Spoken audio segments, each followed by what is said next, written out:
4 কোটি টাকার ভুয়ো ঋণ কাণ্ডে বড় সাফল্য তদন্তকারীদের। জাল নথির সাহায্যে কোটি কোটি টাকার ব্যাংক ঋণ তোলার অভিযোগে স্পেশাল ইনভেস্টিগেশন টিম বা এসআইটির জালে ধরা পড়েছেন 3 জন। গ্রেপ্তার হওয়া অভিযুক্তদের মধ্যে রয়েছেন তৃণমূল কংগ্রেসের এক প্রাক্তন নেতা, যিনি একসময় দলের প্রভাবশালী মহলের ঘনিষ্ঠ হিসেবেও পরিচিত ছিলেন। তদন্তের সবচেয়ে চাঞ্চল্যকর তথ্য, অভিযুক্তের বাড়িতে তল্লাশি চালিয়ে উদ্ধার হয়েছে প্রায় 1,55,00,000 টাকা নগদ, হার্ড ক্যাশ। এই বিপুল পরিমাণ নগদ উদ্ধারের পর তদন্তকারীদের অনুমান ভুয়ো ঋণ কাণ্ডের সঙ্গে আরও বড় আর্থিক জালিয়াতি বা অর্থ লেনদেনের যোগ থাকতে পারে। সেই সম্ভাবনাও খতিয়ে দেখা হচ্ছে।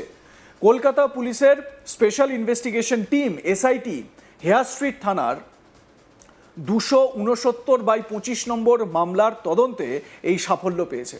তদন্তকারী সূত্রের দাবি, 2018 সালে সংগঠিত প্রায় 4 কোটি টাকার ব্যাংক ঋণ জালিয়াতির সূত্র ধরেই এই অভিযান চালানো হয়। জাল নথি ব্যবহার করে ব্যাংক থেকে বিপুল অঙ্কের ঋণ নেওয়ার অভিযোগের তদন্তে একের পর এক তথ্য সামনে আসতেই 3 জনকে গ্রেপ্তার করা হয়। ধৃতদের মধ্যে অন্যতম মানস রায়। তদন্তকারী সূত্রের দাবি, তিনি একসময় হাওড়া গ্রামীণ তৃণমূল কংগ্রেসের নেতা হিসেবে পরিচিত ছিলেন। পাশাপাশি প্রাক্তন মন্ত্রী অরূপ রায়ের ঘনিষ্ঠ বলেও তার রাজনৈতিক পরিচিতি ছিল। এই হচ্ছে সেই তৃণমূল নেতা, অভিযুক্ত প্রাক্তন তৃণমূল নেতা মানস রায়। অরূপ রায়ের সঙ্গে তার ঘনিষ্ঠতা বলে জানতে পারা যায়। কে অরূপ রায়? ঋতব্রতপন্থী তৃণমূল কংগ্রেসের সর্বভারতীয় চেয়ারপারসন যিনি, তিনি সেই অরূপ রায়। যদিও এই মামলায় এখনো পর্যন্ত কোনো রাজনৈতিক দলের বিরুদ্ধে তদন্তকারী সংস্থা আনুষ্ঠানিকভাবে কোনো অভিযোগ আনেননি। তদন্তের কেন্দ্রবিন্দুতে রয়েছে ভুয়ো নথি ব্যবহার করে ঋণ নেওয়া এবং সেই অর্থের ব্যবহার। তদন্তকারীরা জানিয়েছেন, অভিযুক্তের বাড়ি ও একাধিক জায়গায় তল্লাশি চালানো হয়। সেই তল্লাশিতেই মানস রায়ের বাড়ি থেকে উদ্ধার হয় প্রায় 1,55,00,000 টাকা নগদ। এত বিপুল পরিমাণ নগদ অর্থ কিভাবে সেখানে এলো, তার বৈধ উৎস কি, সেই প্রশ্নের উত্তর খুঁজছেন তদন্তকারীরা। উদ্ধার হওয়া নগদ অর্থের সঙ্গে ভুয়ো ঋণ কাণ্ডে সরাসরি কোনো যোগ রয়েছে কিনা তাও খতিয়ে দেখা হচ্ছে। পুলিশ সূত্রে খবর, ব্যাংক ঋণ পেতে জাল নথি তৈরি, ভুয়ো তথ্য জমা দেওয়া এবং আর্থিক প্রতারণার পুরো চক্রটি কিভাবে কাজ করত তা জানতে ধৃতদের জিজ্ঞাসাবাদ করা হচ্ছে। তদন্তে আরও কয়েকজনের নাম উঠে আসার সম্ভাবনাও উড়িয়ে দেওয়া যাচ্ছে না। এই চক্রের সঙ্গে অন্য কোনো ব্যক্তি বা প্রতিষ্ঠানের যোগ রয়েছে কিনা সেটিও খতিয়ে দেখা হচ্ছে। বুধবার দুপুরে 3 জন অভিযুক্তকে ব্যাংশাল কোর্টে তোলা হয়। তদন্তের স্বার্থে তাদের পুলিশি হেফাজতের আবেদন জানানো হয়েছে। এসআইটির দাবি, জিজ্ঞাসাবাদে আরও গুরুত্বপূর্ণ তথ্য মিলতে পারে, যা এই বহু কোটি টাকার ব্যাংক ঋণ জালিয়াতির রহস্য উন্মোচনে সাহায্য করবে।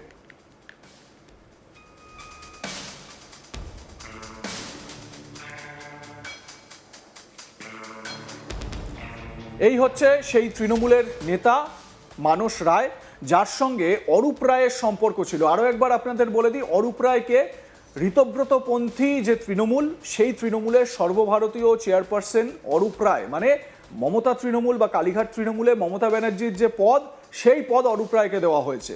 সেই অরূপ রায়ের পূর্ব পরিচিত এই মানস রায়, তার বাড়ি থেকে 1,55,00,000 টাকা নগদ ক্যাশ, হার্ড ক্যাশ মানি উদ্ধার হয়েছে। স্বাভাবিকভাবে তদন্তকারীরা এটা যে আরও দূর এগিয়ে নিয়ে যাবেন সে কথা স্পষ্ট। আমার সহকর্মী হিমাদ্রি ঘোষ তার প্রতিবেদনে কি বলছেন, আসুন শুনে নেওয়া যাক। ব্যাংকের টাকা জালিয়াতি করার অপরাধে অ্যারেস্ট হলেন মানস রায়। জানা যায় তিনি নাকি হাওড়ার মন্ত্রী অরূপ রায়ের খুব ঘনিষ্ঠ ছিলেন এবং তিনি 2018 সালে একটি সরকারি বিল্ডিং বানানোর জন্য লোন নিয়েছিলেন ব্যাংক থেকে 3,90,00,000 টাকার। আর এই লোন তিনি পরিশোধ করেননি। শুধু যে তার একটা ব্যবসা ছিল তা নয়, হাওড়ার ডুমুরজলার কাছে তার একটি রেসিডেন্স ছিল যেখানে হোটেল ব্যবসা চলত। পাশাপাশি তার আরও অনেকগুলো ব্যবসা ছিল, যার মধ্যে একটি ছিল বাইকের শোরুম এবং অন্য একটি ছিল পানীয় জল, প্যাকেজিং জলের বিজনেস। এবং এত কিছু বিজনেস থাকা সত্ত্বেও তিনি কিন্তু ব্যাংকের লোন পরিশোধের কোনো চিন্তাভাবনাই করেনি।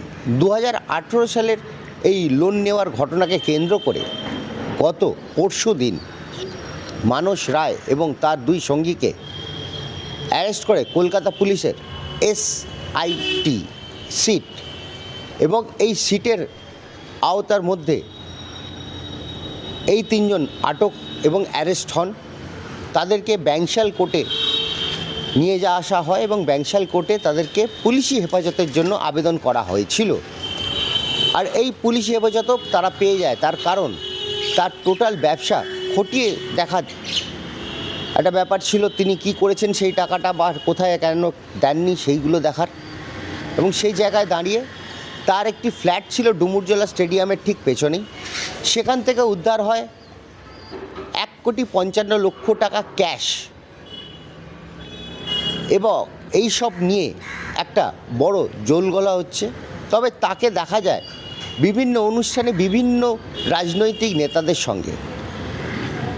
তার একটি ব্যাংকুয়েট হল ছিল, যে হলটি তিনি রাজনৈতিক দলের মিটিংয়ের জন্য বা কোনো প্রোগ্রামের জন্য দিয়ে থাকতেন, এবং সেই মিটিংয়ে যে নেতাই আসতো না কেন তার সঙ্গে তিনি একটি করে ছবি তুলে নিতেন, আর এই ছবি তিনি তার সোশ্যাল মিডিয়ায় ছাড়তেন। তিনি যে ব্যবসাদার সেটা সে প্রমাণ করে দিয়েছেন, কারণ একতরফা ব্যবসা তিনি করতেন না বা একরকম রাজনৈতিক নেতাদের সঙ্গে তিনি থাকতেন না। তার ব্যাংকুয়েট হলে যে প্রোগ্রামই রাজনৈতিক লোকেরা করতো সেখানে দাঁড়িয়ে তার সঙ্গে ছবি তোলা তার একটা নেশা ছিল, এবং সেই ছবি সে সোশ্যাল মিডিয়ায় ছাড়তেন। তবে জানা যাচ্ছে যে অরূপ রায়ের খুব ঘনিষ্ঠ তিনি ছিলেন। তিনি যে শুধু এইসব করতেন তা নয়, তার সঙ্গে তার ছিল জবরদখল করা জমি, জলা জমি ভরাট এবং আরও বিভিন্ন রকমের দুর্নীতির কাজ তিনি করে এসছেন এতদিন ধরে। এবং এই দুর্নীতির কাজের ফল হিসেবে যখন CID তদন্ত করতে নেমেছিল, এবং সেই তদন্ত নেমে তারা দেখতে পেলেন যে তার বাড়ি থেকে উদ্ধার হলো 1,55,00,000 টাকা ক্যাশ। এছাড়াও তার যে বাড়িটা ছিল ডুমুরজলার পাশে, সেখান থেকে কিছু সোনাদানাও উদ্ধার হয়েছে।